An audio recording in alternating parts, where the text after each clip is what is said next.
With my research as an innovation economist, I would like to achieve a better understanding of the factors which drive innovation, the mechanisms which are behind innovation processes, and also the dynamics which are triggered by innovation processes.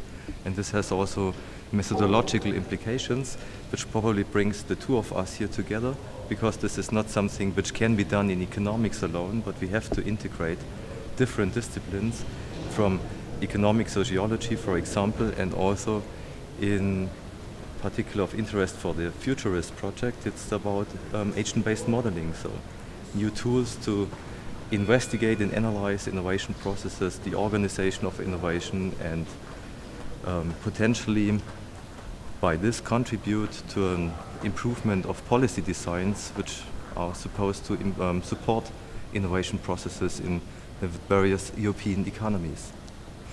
What are your goals? My goals in research are to research innovation systems on the regional, on the national, on the international level. And the research in my institute in Dublin, the Innovation Research Unit, has also a strong practitioner aspect. We want to give policy advice to policymakers responsible for innovation policy, and we want to give out information for innovation management, so for business managers in companies, and we are doing that in many sponsored projects by policy and industry.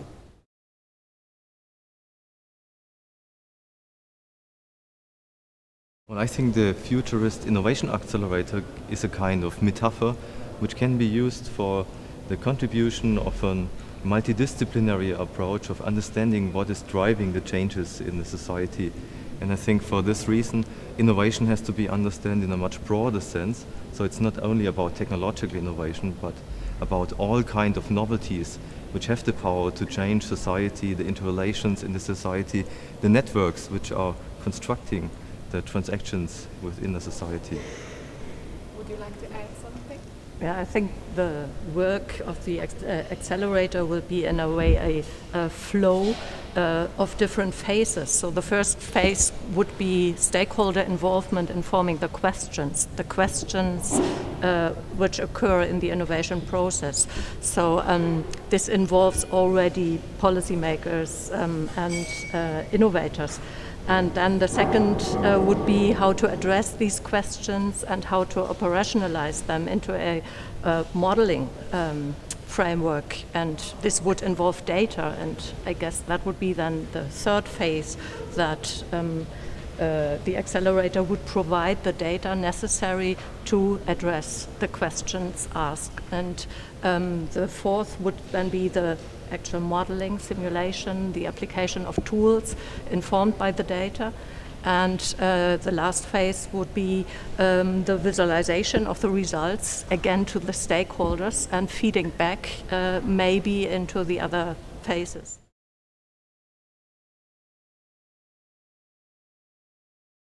Complexity science is probably the most important ingredient to understand innovation, because in the past we have had, in particular in economics, an understanding which was very simplified with respect to innovation.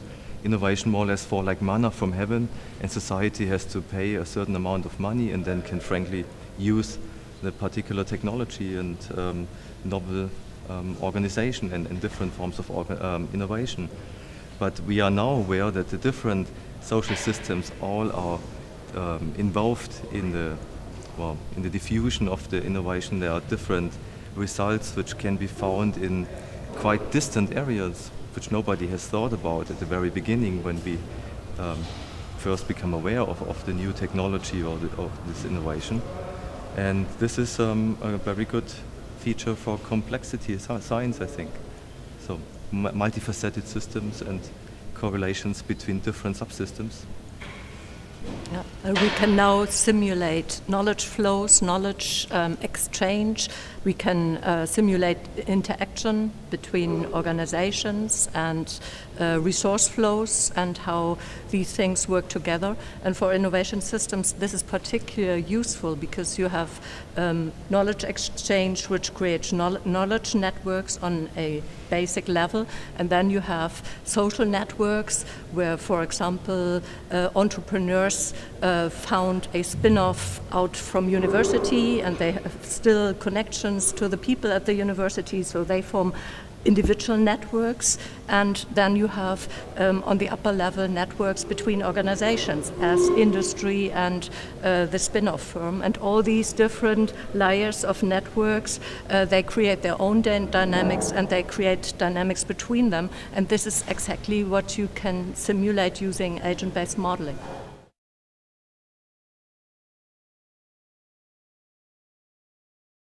Oh, the key challenge for FuturICT is disentangling the complexity, showing which different domains within a socio-economic system are really affected by the development processes we are observing, and then finding out what can be, well, the targets for policy, for example, to influence the development of the system.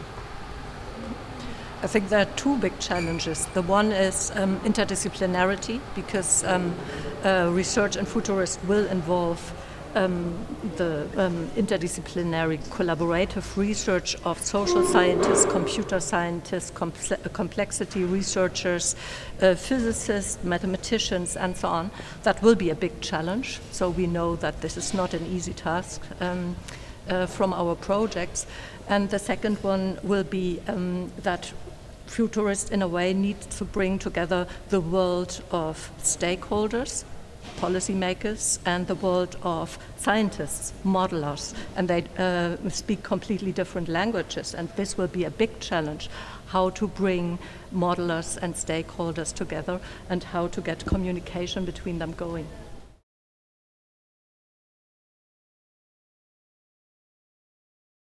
Oh, it's the vision about disentangling complexity in social sciences, and it's the vision about prolific interdisciplinary research. We are now working in this field for more than 10 years, and I think we have found a sound basis for this task. And well, of course, the dimension of FuturICT is really impressive, and I think it can really move something. The vision I have is to bring a kind of computational hard science approach to the social sciences, where you can have models and where you can have databases and where you can bring both together. So far the social sciences produce knowledge which is not so much adopted by decision makers, and I hope from an approach which is more directed at communication, at data, at model results, that this will improve.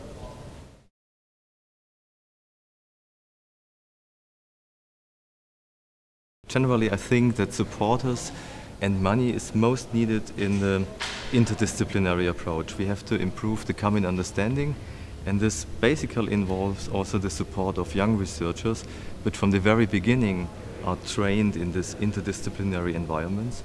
And of course, I think in particular in the field of real innovation, in the stricter sense of the word, a good portion of the money should be invested, because here we find those engines of economic development which are absolutely responsible for the future of the European Union and the European economy. And for that reason, I think the innovation part in the stricter sense of the word should be an important part of the FuturICT project.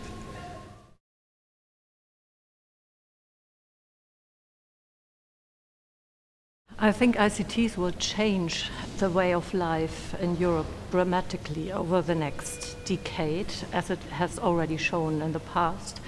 And FuturICT, I think, will provide the research and the knowledge needed to cope with these changes and maybe direct them in a better way for social well-being. That is one thing. The second thing is, I guess, that this will contribute to the competitiveness of Europe in comparison to the US, to Asia, to the other parts of the world. This type of research Europe is very good at and should remain at the forefront in terms of scientific excellence and providing this knowledge then to practitioners. And last but not least, I think that such a big flagship project, which has such a strong interdisciplinary component as well, will add to the aim of social cohesion in Europe and will provide opportunities for getting people together and create a coherent research agenda and area in the ICT domain in Europe.